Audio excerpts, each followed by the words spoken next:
명절을 앞두고 생각보다 많은 분들이 이 자리에 나오셨네요. 감사합니다. 그 명절이라서 여러 성도님들께서 또 개인적으로 선물도 막 챙겨주시고 용돈도 주시고 그래서 저는 명절이 좋은 것 같아요.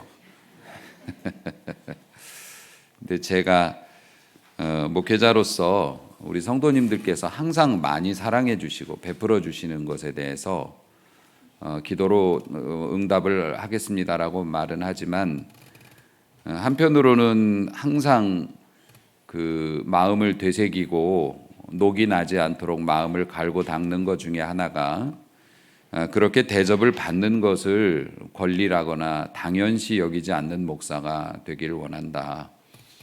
새삼 감사하고 그건 당연한 것이 아니라 우리 성도님들께서 저를 너무 사랑하시기 때문에 베풀어 주신 거라 이거를 당연하게 여기지 않는 목회자로 그렇게 살아가기를 위해서 기도하고 있습니다. 정말 고맙습니다. 여러분들은 저랑 개인적으로 식사해 보신 적이 언제인지 기억나세요? 시작부터 눈치를 줘서 미안합니다만은 사람은 원래 친해지려면 밥을 먹잖아요. 그죠? 그리고 불편해지면 밥을 서로 마주 앉아서 먹으려고는 안 합니다. 여러분은 저하고 언제 식사를 같이 해보셨나요?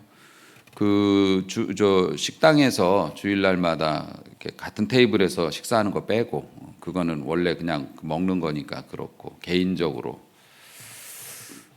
꼭 그럼 목사님하고 밥을 먹어야 되나요? 예. 식사는 되게 중요하니까요. 그래서 물론 아무래도 여러분들께서 좀 어려우시니까 또 저하고 개인적으로 만나는 것이 아무래도 여러분들 좀 불편하실 수도 있어서 그러시리라고는 생각합니다만은 올해는 목사님과 개인적으로 교제하는 시간을 좀 갖는 것을 도전해 보시는 것도 어떨까요? 선착순으로 접수하도록 하겠습니다. 왜 이런 말씀을 드리냐면은 오늘 예수님께서 식사하시는 문제 가지고 말씀이 있기 때문에 굳이 이런 말씀을 드렸습니다. 예수님을 좀 우리가 대접할 수 있다면 얼마나 좋겠어요. 그런데 예수님은 지금 우리 눈에 보이지 않잖아요. 우리 주변에 눈으로 보이는 육신으로 계신 분이 아니시기 때문에 하긴 육신으로 계셔도 지구에서 제일 인기가 많으신 분일 테니까 우리가 뭐 개인적으로 모실 수 있는 시간이 있을 리는 없고 근데 어쨌든 예수님을 대접해 드리면 참 좋을 텐데 우리가 어떻게 예수님을 대접해 드릴 수 있을까? 그 부분에 대해서 오늘 주님께서 말씀으로 가르침을 주셨어요.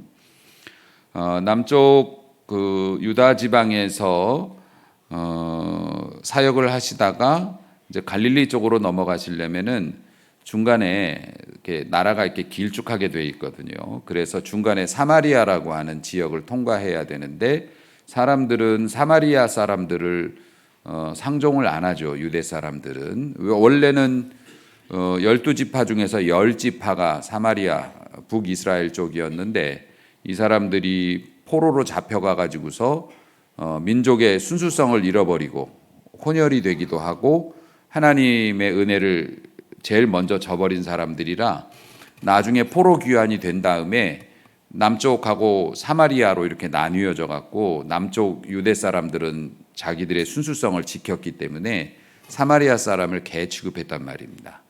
그래서 그 사람들을 꼴을 안 보려고 가까운 길이라도 그쪽으로 통과를 안 해요. 멀리 산길로 돌아갔단 말입니다. 디귿자로 이렇게.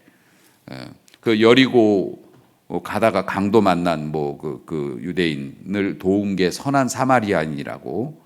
그러니까 사실 사마리아 사람은 자기 꼴배기 싫어서 일부러 산길로 가다 강도 만났는데 도와줄 이유가 없는데 도와줬기 때문에 착하다고 말을 해주는 거예요. 자, 이 사마리아 지방으로 예수님은 그냥 관통하시겠다 그랬어요. 그러니까 제자들이 원래는 펄쩍 뛰면서 말렸죠. 거길 왜 지나가냐고. 그랬는데 뭐 예수님 고집을 누가 꺾어요. 뜻이 있으셔서 그런 걸. 사마리아에서 우물가에서 점심때가 돼서 제자들은 파리바게트에 빵 사러 갔어요. 그리고 예수님 혼자 남아 계실 때 그 우물에 물길러 여자가 하나 나왔단 말입니다. 그게 사마리아 우물가에서 만난 여인이죠. 예수님이 그에게 전도하셨고 그는 예수님이 전하는 것을 믿게 되었어요. 그래서 그런 해프닝이 있었는데 제자들이 빵을 사가지고 이제 와 보니까 예수님이 어떤 여자하고 얘기를 나누고 있단 말입니다.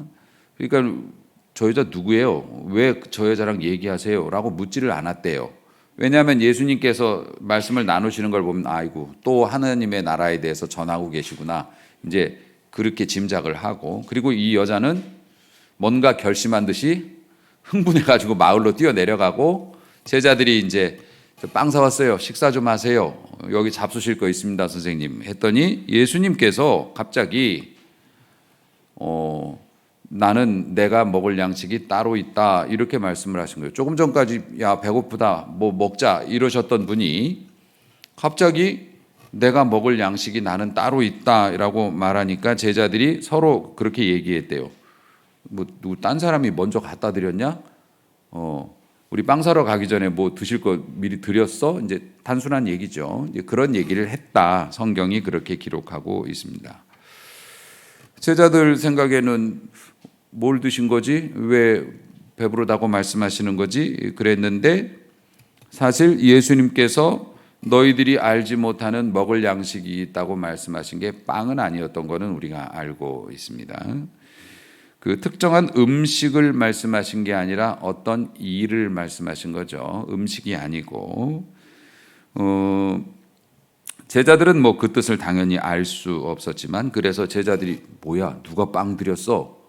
그러니까 못 알아들으니까 예수님께서 풀어서 말씀하셨어요.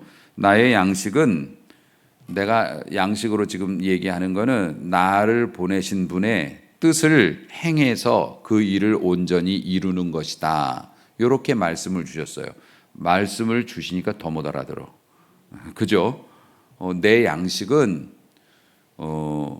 나를 보내신 분의 뜻을 행해서 그분이 원하시는 일을 이루는 거야 라고 말씀을 하셔요. 그러니까 제자들이 모르겠고 빵 드세요.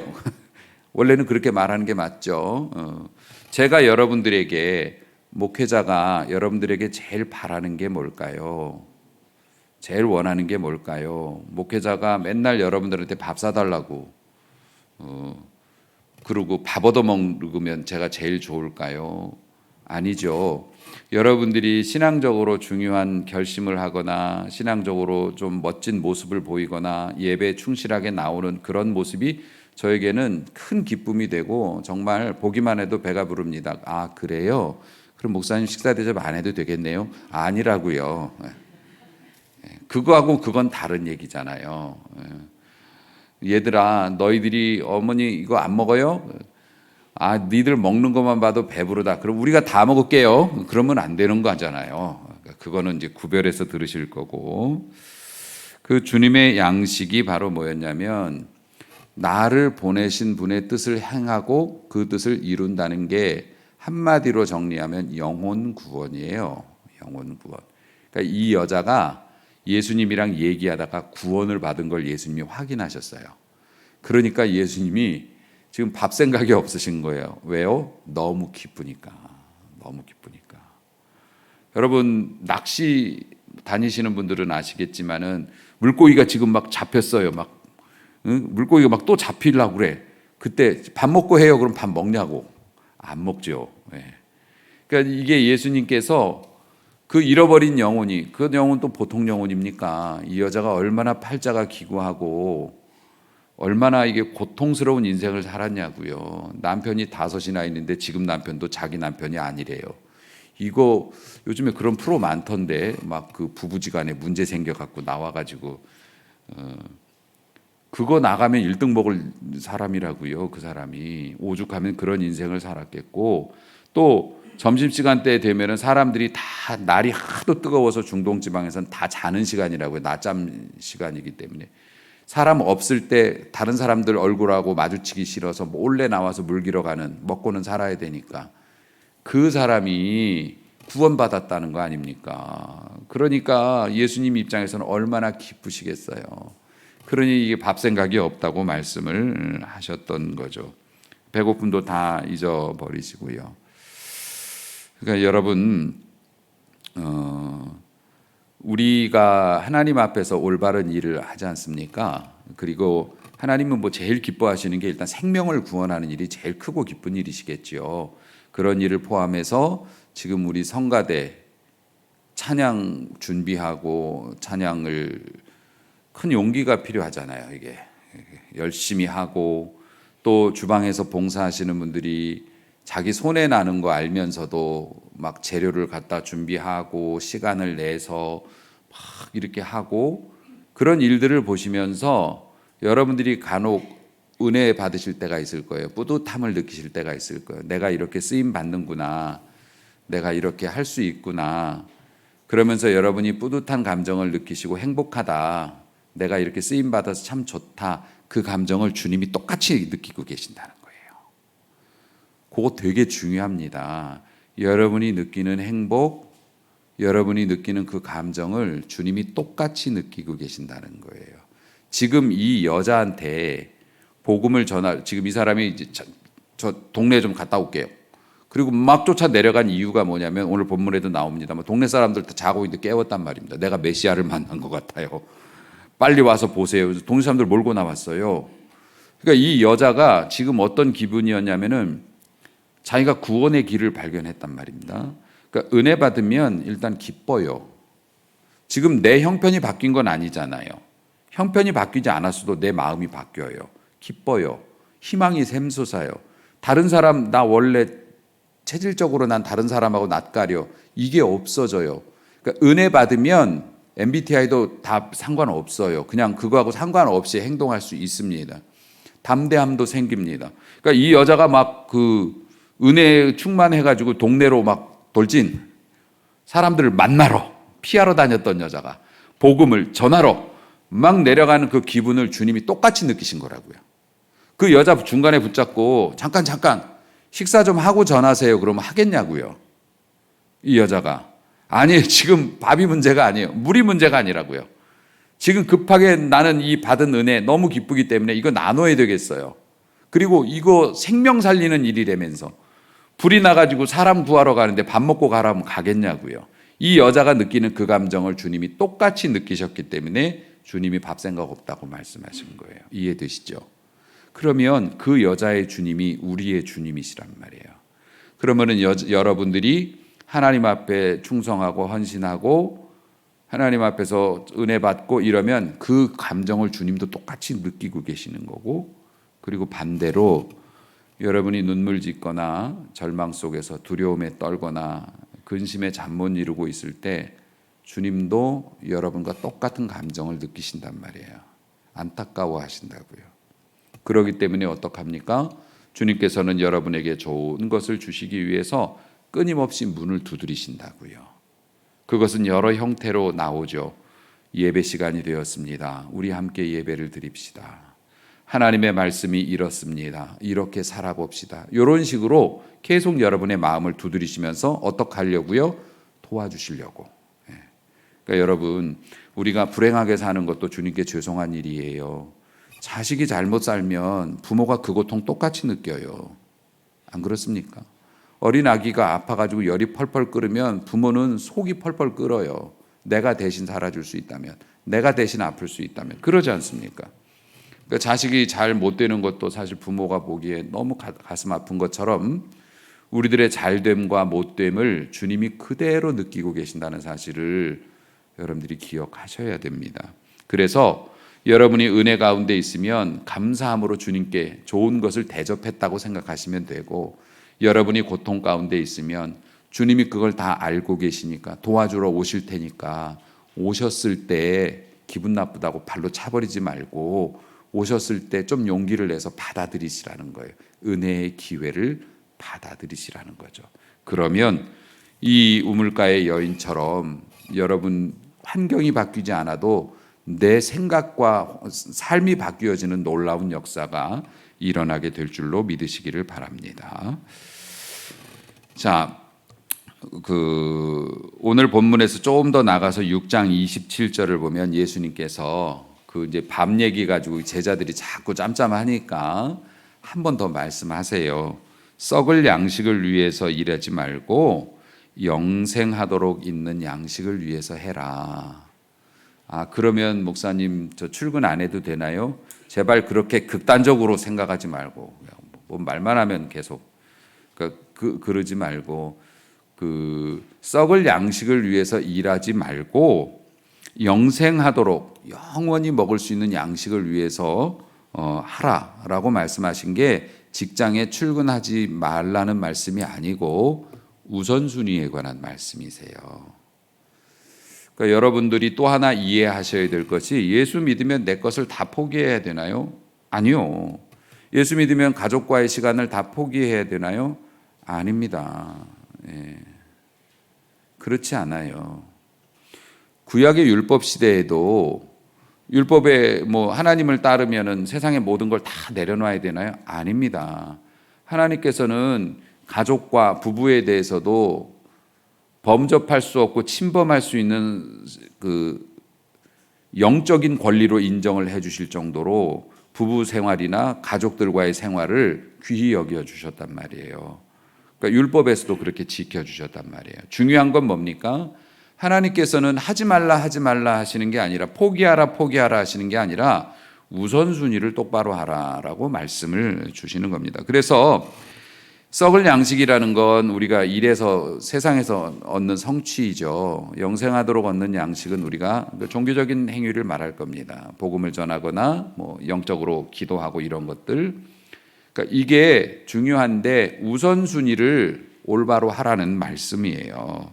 그래서 예수님께서 말씀하셨어요. 너희 조상들이 광야에서 내린 만나를 먹었다. 그 만나도 하나님이 주시는 음식이다. 여러분이 직장에 나가서 일하고 월급을 받는다. 그러면 그 월급도 하나님이 주신 거죠. 그런데 그 조상들은 광야에서 만나를 먹었지만 죽었다. 그렇잖아요. 만나는 일용할 양식이었고 하나님이 직접 주신 거지만은 그 만나를 먹은 사람들은 광야에서 제 수명대로 살고 죽었어요. 죽었어요. 그런데 나는 너희에게 다른 줄 것이 있다. 하늘로부터 내려오는 떡. 그 떡은 내 살이요 내 육신이다.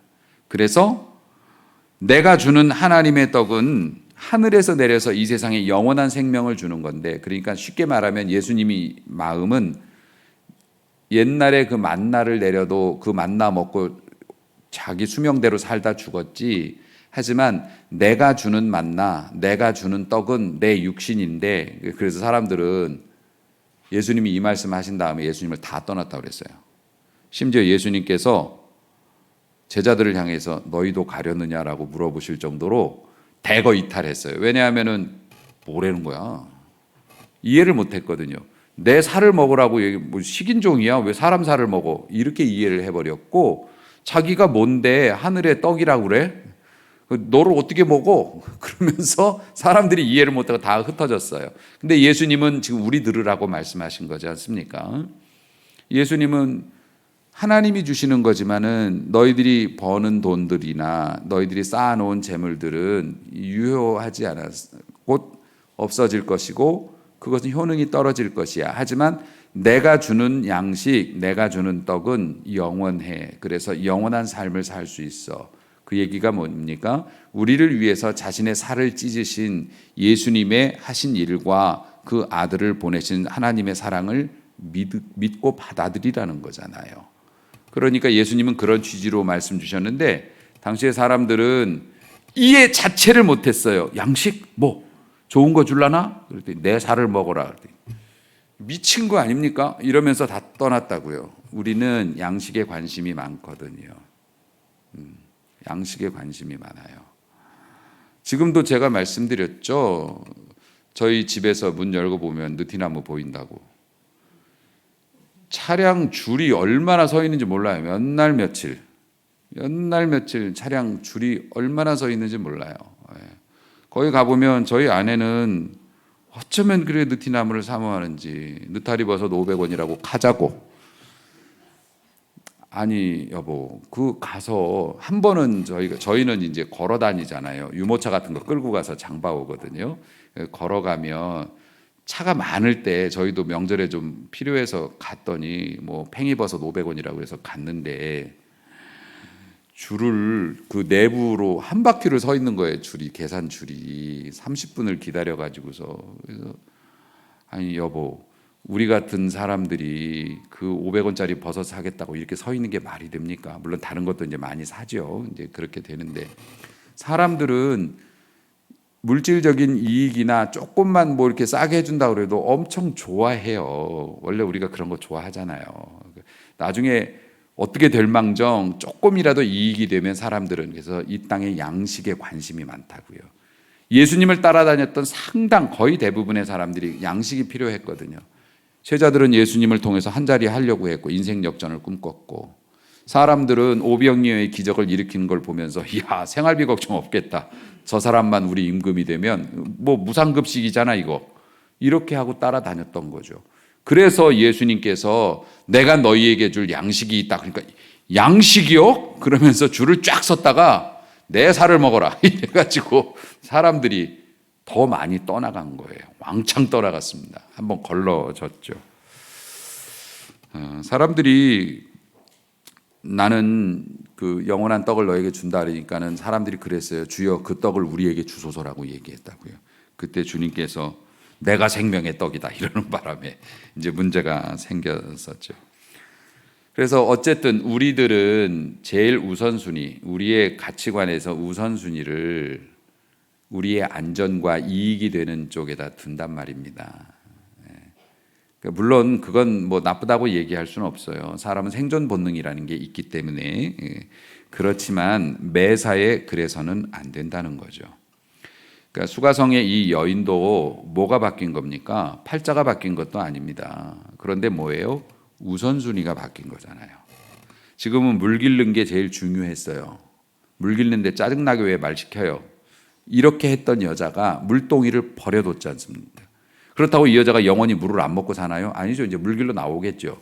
나오겠지만 지금 더 중요한 건 내가 받은 이 은혜를 사람들에게 알려주는 것이다. 이게 우선순위가 바뀐 사람의 삶이지 않습니까? 그러니까 여러분이 예수님 대접하고 싶으시잖아요. 그러면 물론 뭐 전도하고 그래서 뭐 한 영혼을 예수님 믿게 만드는 것도 큰 대접이지만 1년에 한 끼만 대접하실래요? 그럴 수 없잖아요. 그러니까 여러분이 예수님을 대접하는 굉장히 혁신적인 방법, 우선순위 바꾸기, 이것도 예수님께 큰 대접이 됩니다. 그러니까 여러분, 우리가 하나님 앞에 헌신하세요, 뭐 희생하세요, 하나님을 잘 섬기세요 그러면 우리는 본능적인 거부감을 갖습니다. 뭔 거부감을 갖느냐면 뭔가 내 거를 많이 내놔야 된다는 생각을 해요. 포기해야 된다, 버려야 된다, 돈을 많이 써야 된다, 시간을 많이 써야 된다, 이런 생각을 해요. 그런데 여러분, 우리 하나님께서는 세상의 모든 것의 주인이시라고요. 하물며 이 지구 같은 경우에는 우주에서 먼지 한 톨만큼도 안 되지 않습니까? 그 우주를 통치하시는 주님께서 여러분의 5만 원, 10만 원 탐나서 그렇게 말씀하시는 거 아닙니다. 여러분, 우리 주님께 헌신하거나 내가 신앙생활 잘하려면 내가 손해를 많이 봐야 된다라고 하는 그 생각보다 여러분, 하나님 앞에서 우선순위만 바꿔도요, 그러니까 어떤 새로운 소스를 가지고 자원을 동원해야 주님을 잘 대접하는 게 아니고 내가 가진 것에서 순서만 바꿔도 주님을 대접하는 게 될 수 있다고 하는 겁니다. 이전에는 뭡니까? 내 개인적인 볼일이나 내 기분이나 내 컨디션이 최우선순위였어요. 그래서 오늘 좀 찌뿌둥하거나 아니면 뭐 오늘 좀 속도 좀 시끄럽고 뭐 그러면 오늘 교회 안 나갈란다. 집에서 쉴란다. 왜냐하면 우선순위가 내 기분이었고 내 상황이었으니까. 그런데 우선순위가 예배로 되면 어떻게 됩니까? 다리가 부러져서 못 나가면 못 나가지 예배가 더 중요하니까 내가 감정이 좀 그렇고 몸이 좀 개운치 않아도 나 그래도 우선순위 예배가 우선순위니까 예배를 먼저 드리겠노라. 그거 가지고 주님께서 나는 오늘 밥 안 먹어도 돼, 이렇게 하신단 말이에요. 그러니까 여러분이 새로운 것을 무슨 뭘 갖다가 바치고 이래서가 아니라 기존의 여러분들의 삶에서 우선순위만 살짝 바꿔도 주님께서 굉장히 기뻐하시고, 더 큰 혜택이 뭡니까? 그렇게 우선순위를 바꿨을 때 여러분이 알지 못하던 일이 여러분의 삶에서 생긴다는 겁니다. 이 우물가에 나온 여자가 지금 어떤 감정이었다고요? 전에는 사람들을 피하던 사람이 이제 사람을 찾으러 다니고 있잖아요. 그때 그 기분이 어떻겠어요? 보화를 발견한 기쁨이란 말입니다. 전에는 먹고 사는 거 지겨워서 땅을 팠어요. 오늘도 땅을 파는구나. 오늘도 땅을 파는구나. 땅 파가지고 얼마 얻지도 못하는데, 이러다가 뭐가 걸려서 보니까 보물이 나왔네. 그런데 그 밭이 내 밭이 아니에요. 지금 현행법하고 옛날 그 사람들의 그 법은 달랐어요. 성경에도 그런 얘기가 나오죠. 남의 밭에 가서 일을 하다가 보물이 발견됐어요. 그러니까 이 사람이 자기의 모든 돈을 끌어모아고 그 밭을 사는 거예요. 그럼 그 보물도 자기 거가 되거든요. 이런 식인 거예요. 우리가 직장 생활하거나 우리의 고단한 가정에서 주부들 또 일상 하는 거 막 맥없이 하는데, 우리가 우선순위가 바뀌고 은혜가 되면 어떻게 됩니까? 그 모든 일이 의미가 생겨요. 의미가. 먹고 살려면 이 일을 해야죠. 이렇게 했던 내가 이렇게 수입을 올린 것도 하나님의 은혜고, 이런 일을 할 수 있도록 건강 주신 것도 은혜고, 이렇게 수입을 올려가지고 하나님 앞에 드릴 수 있는 것도 은혜고, 자식들에게 좋은 거 사 먹일 수 있는 것도 은혜고, 그러니까 이게 감사함이 넘치는 겁니다. 그러니까 여러분의 삶이 그렇게 변화된다고 하는 겁니다. 사랑하는 성도 여러분, 생명의 주인을 만나면 이렇게 기쁨이 생기기 때문에 우리의 삶에서 예수님을 대접하는 방법이 우선순위 바꾸기라고 했고, 그렇게 될 때 그 큰 혜택은 우리가 누린다고요. 우리 마음에 기쁨이 생기고 용기가 생기고 안 보이던 것들이 보여지고.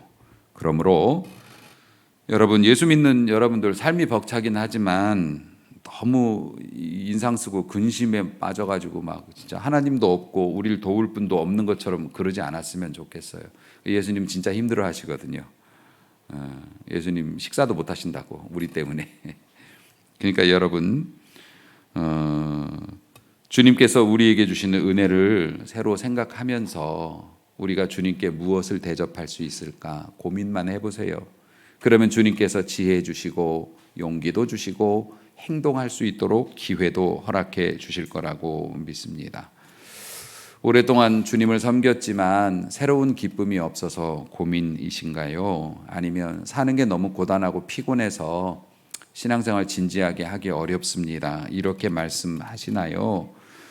내가 사는 모습 보면 나 예수 믿는 사람 맞아, 이렇게 신앙생활 할 바에는 그냥 걷어쳐버리는 게 낫지 않아? 혹시 그런 마음 드시나요? 여러분, 우리 교회 있지 않습니까? 우리 교회를 통해서 우물가의 벅찬 감동과 기쁨이 회복되는 은혜가 있을 거예요. 그러니까 여러분 기대하시고 충성해 보시길 주의 이름으로 축복합니다. 그 주변에 저희 우리 알만한 교회에서 담임 목사님을 모신다고 청빙 공고를 냈어요. 청빙 공고를 냈는데 그 교회가 규모가 좀 있죠. 규모가 있는데 담임 목사님이 지금 이제 소천하셨기 때문에 교회 청빙위원회에서 청빙 공고를 냈어요. 그 청빙 공고를 보면서 제가 웃었거든요. 뭐 이런저런 자격 조건이 있죠. 여러분도 안 그렇겠습니까? 우리 교회 목사님 새로 모시려면은 여러분들이 원하는 게 있을 거 아니에요. 그래서 옛날하고는 달리 뭐 자녀 2명 이상 안 되고 뭐 이런 거는 없더라고요. 애들이 많아도 교육비 들어간다고 교회에서 싫어하거든요. 근데 어제 나이 제한은 있어요. 나이 제한은 있고 난 몇 살부터 몇 살 사이 있고, 한 가지 저를 미소 짓게 한 게 뭐였냐면은 경력이 필요하대요. 단독 목회 5년 이상의 경험이 있어야 자기 교회 지원할 수 있대. 그래서 저는 되게 웃긴 게, 단독 목회라는 게 뭐냐면 담임 목사님으로 5년 이상 자기 목회를 해본 사람이어야 되는데 5년 이상 자기 목회한 사람이 거길 왜 지원을 할까? 딱 한 가지밖에 없지 않습니까? 5년 이상 자기 목회하다 거기 지원하는 사람은 교회가 망했거나 뭐 쫓겨났거나 그잖아요. 아니면 솔직히 단독 목회를 5년 이상 해가지고서 교회가 안정화가 되고 어쨌든 간에 자신이 열심히 사역할 수 있는 사역지가 있는 사람은 거기를 왜 지원하겠어요? 저도 몰래 이력서를 내볼까 좀 싶기도 해요. 근데 단독 목회 5년 이상의 자격 조건이 되게 웃기는 거잖아요. 그러니까 그 교회는 입장도 이해하죠. 왜냐하면 단독 목회를 안 해보신 분들은 담임 목사 그 일을 안 해보신 분들은 또 모르는 것들이 있어요. 철없이 막 이것저것 할까봐 이제 그런 조건을 걸기는 했지만 그거를 왜 말씀을 드리냐면은 얼마나 어려워요. 담임 목사님 그렇게 해서 그 분란도 많이 생기고 당회가 반으로 나뉘어서 뭐 막 힘들었고 지금도 힘들고 어느 분이 오실까 이거 어느 분을 모셔야 될까. 그런데 우리 교회를 보란 말이에요. 여러분의 담임 목사를 보라고요. 이렇게 훌륭하잖아요. 명절인데 좀 서비스 좀 해주시면 어떨까요? 그리고 저는 여러분만 바라보잖아요. 여러분만 사랑하고 또 이 자리를 계속 지키고 저는 뭐 다른 생각이 아예 없어요. 그 얘기는 뭐냐면 교회가 평안하다는 거예요. 그러면 어떻게 돼요? 여러분이 우물가의 기쁨을 맛보기에 좋은 교회라는 겁니다. 그리고 저와 여러분의 거리가 멀지도 않잖아요. 제가 예수님은 아니지만 저와 여러분의 거리가 멀지도 않잖아요. 여러분이 개인적으로 보자면 저는 쪼로로 달려나갈 수 있는 사람이죠. 그 은혜 생활하기가 얼마나 좋습니까? 예. 그러므로 우리 교회 안에서 여러분들이 올 한 해 우물가의 기쁨을 누려서 여러분의 삶의 우선순위가 바뀌기도 하고 그래서 주님이 주시는 그 기쁨 때문에 정말 주님의 일이 너무 좋아져서 주님 앞에 내 인생이 다시 쓰여지고 있습니다라고 말하는 그런 기쁨이 여러분에게 있길 주의 이름으로 축복합니다. 생명의 만나라고 했지만 하나님이 내려주셨지만 유한했다고요. 하지만 주님을 섬기고 주님을 모시는 그 기쁨은 영원한 하늘나라와 끈으로 연결되어져 있단 말입니다. 그 끈을 붙잡고 우리는 하나님의 나라에 가는 거예요. 그러므로 여러분 하나님의 집인 우리 교회에서 또 아무 딴 생각 없이 여러분만 바라보는 이 목사를 통해서 배부르게 여러분 대접 제가 해드릴 테니까 말씀으로 대접을 받고 여러분들도 풍성한 삶의 열매를 거두시고 주님 기뻐하시는 영혼 구원의 열매도 거두시고 주님을 마음껏 대접하는 기쁨이 여러분의 삶에 넘치실 수 있기를. 그래서 주님께서 여러분 사는 것 여러분의 마음을 들여다보시면서 야 오늘 밥 안 먹어도 배부르다 이렇게 말씀을 나눌 수 있는 여러분이 되어줄 수 있기를, 행복한 사람이 되시기를 주의 이름으로 축복합니다. 기도하겠습니다.